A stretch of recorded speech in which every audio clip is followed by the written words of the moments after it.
তো বড় ডাফল করার দরকার নেই। আর পুরোনো জলের বোতল হবে।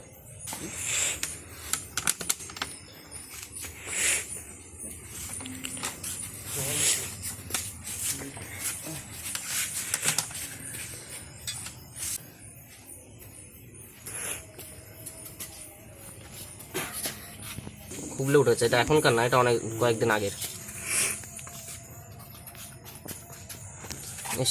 তাহলে কেউ মেরেছে হয়তো। এই যে হার্টবিট ইয়ে হচ্ছে সেটা বোঝা যাচ্ছে পুরো, দেখা যাচ্ছে। তাহলে কেউ মেরেছে আগে। আরে বিড়ালের এসি পড়েছে, নাহলে সাইকেলের তলায় পড়েছে। তার জন্য চুপচাপ বসে রয়েছে, না হলে কামড়ে দিত, না চলে যেত এখান থেকে।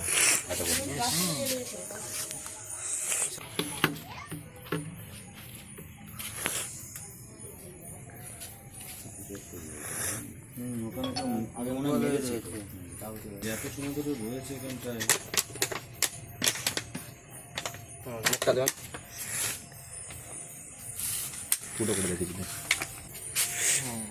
চাপা হতে পারে, বেজিতে ছোটবেলায় এটা করতে পারে।